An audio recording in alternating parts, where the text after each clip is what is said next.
Ya, bismillahirrahmanirrahim. Assalamualaikum warahmatullahi wabarakatuh.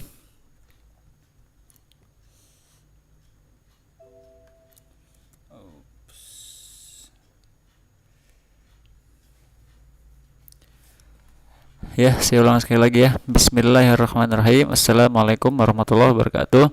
Bagaimana kabarnya para hadirin sekalian, para subscriber channel Muhammad Izdian Mutakin? Kali ini saya ingin memposting video terakhir ini dari rentetan video-video tentang tips dan trik belajar. Nah, jadi kan kalau teman-teman sudah mengikuti dari awal, maka ini adalah bagian terakhir ya, yaitu detik-detik menghadapi ujian. Nah, jadi persiapan di hari-hari terakhir ya, sebelum ujian datang. Nah, kalau kita ikuti kan dari video pertama tuh saya sudah membahas bagaimana pola kerja otak, kemudian mind mapping, power reading ya, kemudian teknik merencanakan kegiatan belajar ya, perencanaan dari jauh-jauh hari. Nah, ini kita sudah masuk mungkin sekitar ya beberapa minggu sebelum ujian. Nah, itu apa yang kita lakukan? Nah, ini ada beberapa tips ya dan juga langkah-langkah yang perlu kita lakukan sebelum masuk ruang ujian. Dan juga mungkin nanti ada sebagian ketika kita di dalam ruang ujian. Apa sajakah itu? Mari kita lihat. Nah, kalau sudah mendekati hari-hari ujian ya, mungkin seminggu sebelum ujian, itu biasanya kita sudah bisa melihat siapakah pelajar yang serius, yang sudah belajar dari jauh-jauh hari, siapa yang tidak. Yang sudah belajar dari jauh-jauh hari, biasanya mereka merasa tenang, santai, rileks ya. Sedangkan yang belajarnya dadakan, nah maka dia akan seperti ini, ketakutan dia, pusing. Pelajaran banyak, waktu mepet ya, akhirnya stres. Banyakkan mikir ya, banyak sadiri, itulah yang akan terjadi. Maka bagi teman-teman ya, pokoknya para subscriber sekalian, jangan mengandalkan waktu yang mepet ya, belajarlah dari jauh-jauh hari, paling tidak 2 bulan sebelum ujian ya. Sebulan sebelum ujian itu sudah maksimal sekali, kalau bisa ya 2 bulan atau lebih, atau 3 bulan 4 bulan sebelum ujian itu harusnya kita sudah mempersiapkan diri untuk menghadapi ujian. Nah, saat-saat genting ya, mendekati hari H ujian, buatlah situasi kondisi lingkungan Anda kondusif ya. Tidak perlu lagi Anda nonton TV terlalu banyak ya. Nah, Anda juga perlu mungkin mendengarkan musik untuk mengiringi Anda belajar. Nah, kemudian jangan terlalu banyak makan ya. Nah, kalau Anda kebanyakan makan, ini juga nanti akan makan waktu. Anda bisa itu sakit perut ya, buang air besar terlalu banyak, itu juga memakan waktu. Nanti waktu Anda akan berkurang. Nah, salah seorang syekh saya waktu di Mesir, namanya Syekh Ali Jum'ah, beliau menyarankan bagi para pelajar itu ada 3. Nah, ini pakai bahasa Arab nih. Pertama, qalilul anam. Qalilul anam artinya sedikit berkumpul dengan orang lain. Ya, sedikit berbicara dengan orang lain. Jadi jangan banyak-banyak ngobrol nongkrong dengan orang lain, kurangi. Ya, kurangi terlalu banyak berinteraksi dengan orang lain. Jadi kita kalau bisa sebisa mungkin kita menyendiri. Cari tempat yang baik ya, yang sepi, yang tenang, tidak ada yang mengganggu. Kemudian qalilut ta'am, sedikit makan, jangan banyak-banyak. Jadi pagi cukup 1 roti mungkin atau nasi sedikit ya. Siang nasi sedikit, malam nasi sedikit, tidak banyak-banyak. Nah, ini adalah tips buat para pelajar sukses ya. Mereka tidak banyak makan. Ya, kalau Anda lihat orang-orang jenius ya, di barat maupun di timur ya, dulu dan sekarang mereka nggak banyak-banyak makan. Jadi makan secukupnya. Akhirnya apa? Mereka tidak pernah sakit perut ya, tidak juga terlalu banyak buang air besar. Maka badannya juga ramping, sehat, mudah bergerak, dan tidak akan terganggu saat belajar. Nah, yang ketiga adalah qalilun niyam, sedikit tidur. Ya, buat Anda yang mau memasuki masa-masa ujian, tidur tidak usah terlalu banyak. Mungkin bagi kita ya manusia normal itu tidur sebenarnya 5 jam itu cukup ya. Jadi Anda misalkan tidur nih, belajar sampai jam 12 misalkan malam atau jam 11 malam. Nah, Anda bangun jam 5 itu sebenarnya sudah cukup ya. Atau Anda tidur jam 10 malam, nah Anda bangun jam 4 pagi, itu cukup sebenarnya. Kemudian Anda sholat tahajud ya, buat yang muslim. Kemudian berdoa. Nah, belajar lagi sampai pagi. Nah, nanti istirahatnya lagi kapan? Mungkin habis zuhur ya, Anda tidur 1 jam gitu kan. Belajar lagi. Nah, seperti itu. Jadi maksimalkan semua waktu yang ada untuk fokus belajar. Jangan sampai Anda masih di hari-hari ujian itu, jangan sampai Anda masih main game ya, Anda masih nonton film panjang, nonton Korea yang berjilid-jilid itu ya, berepisode-episode. Nah, kurangi ya, tinggalkan semua. Kalau kata kiai kita di pondok itu, utruk masiwad dars, tinggalkan semua kecuali belajar. Ya, fokus kepada belajar. Nah, ini salah satu kunci sukses para pelajar adalah fokus. Bahasa Arabnya al-bulughah. Ya, penerangan juga yang cukup ya. Bagi Anda yang belajar di kamar, penerangan harus cukup. Kalau kurang ya Anda pakai lampu belajar biar terang. Atau kalau di luar ya Anda cari yang penerangannya cukup. Kemudian jangan terlalu dingin supaya Anda tidak sakit. Kalau kiai kita juga dulu menyarankan jangan belajar di bawah pohon kelapa ya. Kenapa? Takut ketiban kelapa, nanti benjol kan, sakit, nggak bisa ujian nanti.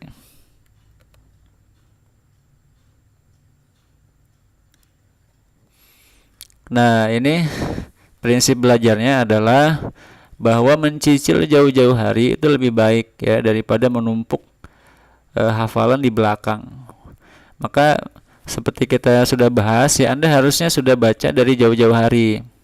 Jadi ketika seminggu sebelum ujian atau 2 minggu sebelum ujian, itu seharusnya Anda hanya perlu mengulang. Anda sudah baca, Anda sudah punya mind mapnya, Anda hanya tinggal mengulang. Nah, ini idealnya. Nah, jadi seharusnya belajar itu sudah Anda mulai 2 bulan atau maksimal sebulan lah ya. Sebulan, 2 bulan, 3 bulan sebelumnya.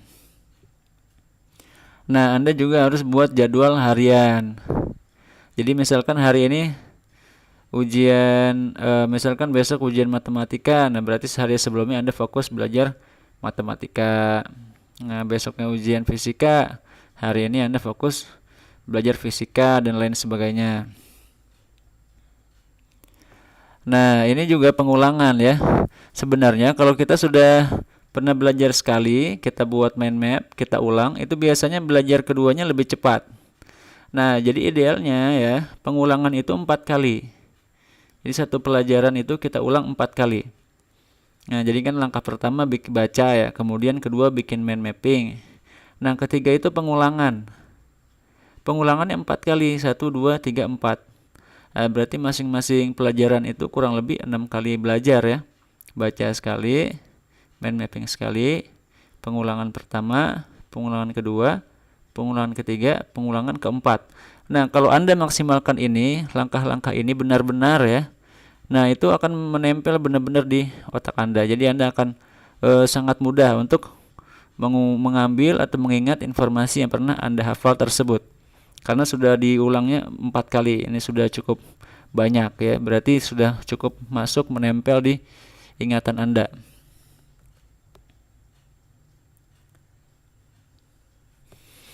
Nah, apa yang Anda perlu lakukan ya sesaat sebelum masuk ujian?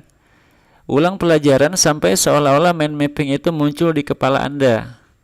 Ya, jadi Anda sudah bisa membayangkan seluruh mind mapping dalam otak Anda. Nah, itulah saat dimana Anda sebenarnya sudah hafal, sudah siap menjawab semua soal ujian. Ya, kalau Anda sudah bisa menyebutkan semua isi mind mapping ya, dari bab pertama sampai terakhir, nah itu berarti Anda sudah sangat siap untuk menghadapi ujian. Ya, karena setiap mind mapping itu mengandung kata-kata kunci yang harus Anda kuasai. Nah, kemudian hafalkan setiap bab yang ada di pelajaran. Jadi jangan cuma depannya doang, belakangnya doang, tengahnya doang, tapi semuanya ya. Semua bab itu harus Anda ulang. Jangan cuma 1-2 bab. Karena pertanyaan ya, soal ujian itu bisa muncul dari bagian manapun dari buku. Maka jika Anda ingin nilai maksimal, semuanya harus Anda hafalkan dengan lengkap ya, dengan sempurna. Nah, yang ketiga, Anda perlu juga mencari contoh-contoh soal. Ya, kemudian Anda coba jawab. Nah, kalau Anda sudah sangat hafal ya, apalagi sudah 4 kali mengulang, itu biasanya Anda sudah bisa menjawab soal dengan cukup mudah. Tidak perlu buka buku, Anda bisa menjawab dengan cukup mudah. Biasanya seperti itu ya. Kalau belum bisa, berarti Anda harus mengulang lagi biar tambah hafal. Nah, setelah belajar Anda ulang lagi. Ya, ulang lagi. Memang inti dari menghafal dan mengulang-ulang.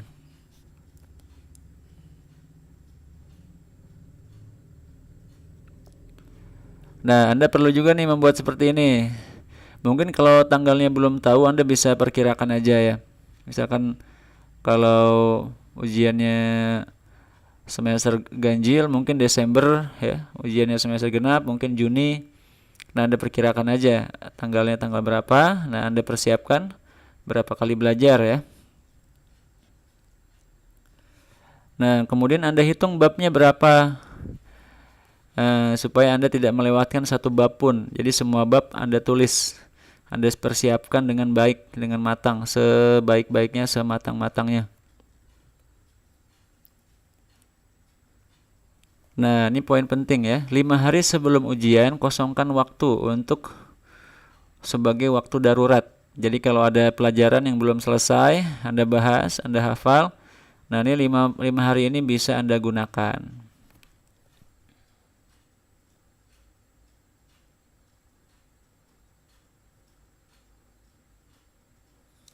Nah, yang kedua, jadwal dimulai dari hari terakhir, hari darurat. Setelah hari darurat itu baru dimulai jadwal baru.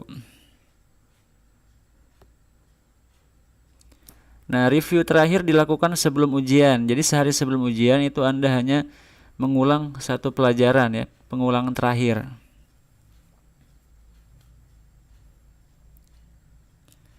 Ya, jadi dalam sehari Anda bisa belajar lebih dari satu pelajaran. Kenapa begitu? Karena Anda sudah mengulang ya, Anda sudah bikin mind mapping, Anda sudah pernah menghafal, maka seharusnya akan lebih cepat belajarnya. Nah, sebelum mulai belajar, review dulu, ulang dulu pelajaran yang kemarin. Nah, jika seminggu sudah berlalu, ya, sudah berlalu seminggu, Anda ulang semua pelajaran yang pernah Anda pelajari selama seminggu.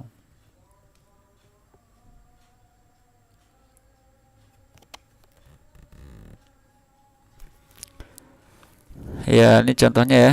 Allahu Akbar. Udah azan sini. Ya, ini Anda lihat contohnya. Jadi Anda sudah bisa melihat di sini ya. Jadi satu hari ini di sini sekitar 3 bab. Nah, Anda pelajari 3 bab. Ayo dengan catatan Anda sudah pernah baca dan sudah bikin mind mapping ya. Jadi di sini hanya menghafal dan mengulang.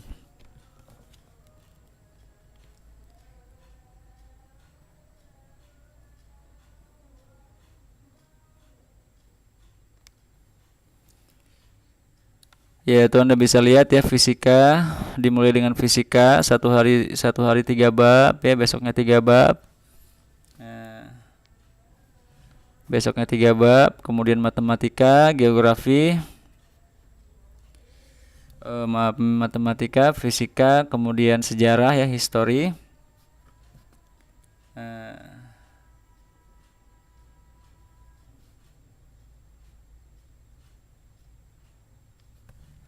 Ya, seperti itu seterusnya, dan setelah selesai maka ada yang namanya overall review. Ya, review seluruh bab dalam satu pelajaran.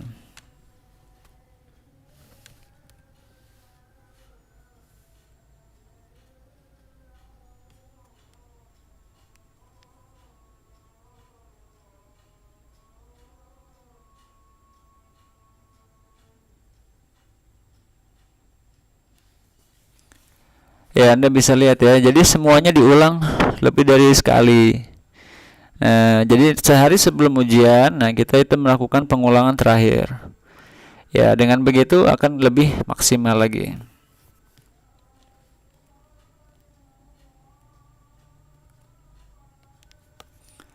Nah, langsung saja nih saya masuk ke bagian terakhir ya, yaitu pertempuran terakhir, yaitu ketika kita menghadapi ujian.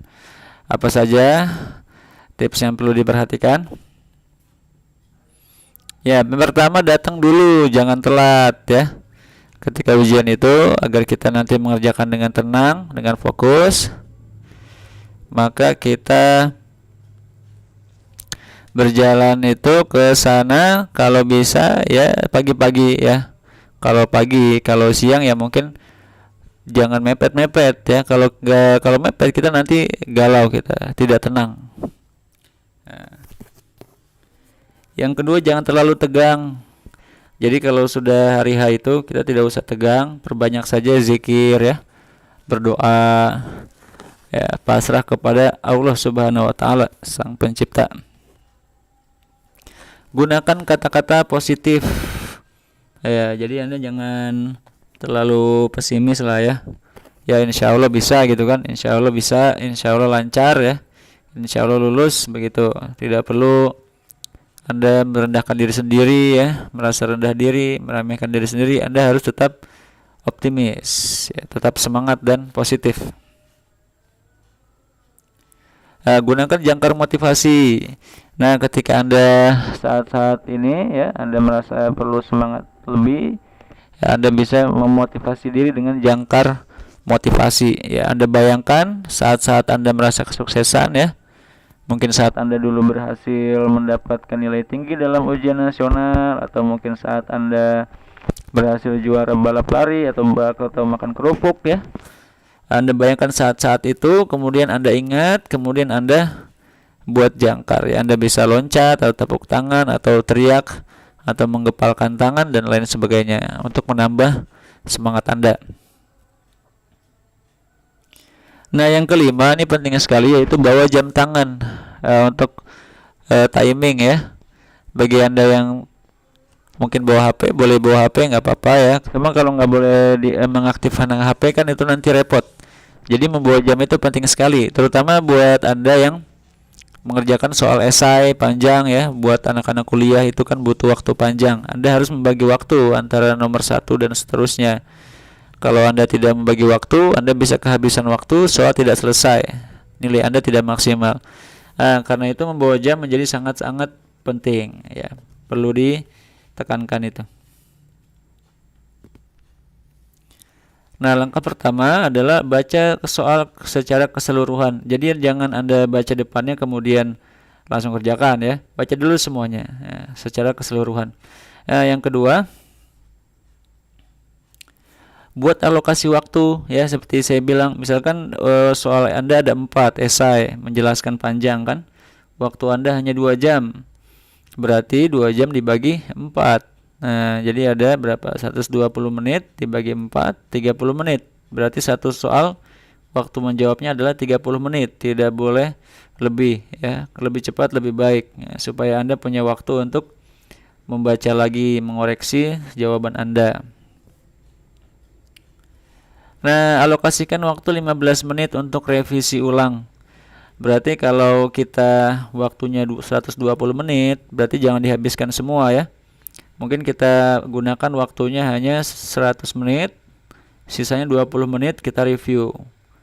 Ya.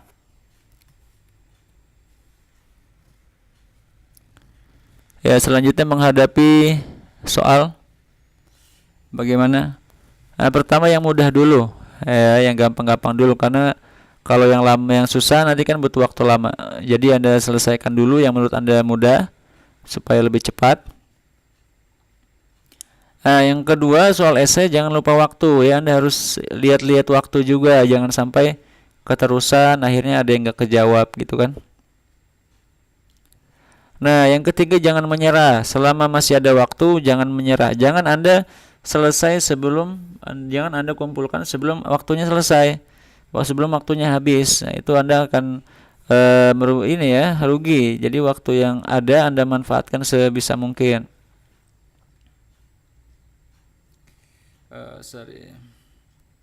Nah, jika waktu cukup ya Anda hitung lagi. Ini untuk soal hitungan ya. Anda merasa ragu, Anda coba hitung lagi. Jangan biarkan ada satu soal pun tidak terjawab. Ya, oke. Ini dia ya, sudah akhir dari semua presentasi saya yang berkaitan dengan tips dan trik langkah-langkah belajar. Semua sudah saya beritahu kepada Anda. Sekarang keputusan ada di tangan Anda. Apakah Anda mau menggunakannya atau tidak? Ya, sukses ada di ujung jalan Anda. Masa depan ada di tangan Anda. Terima kasih banyak atas partisipasinya. Terima kasih sudah menonton video ini. Jangan lupa untuk membagikan video ini kepada orang-orang yang Anda sayangi. Terima kasih banyak. Wassalamualaikum warahmatullahi wabarakatuh.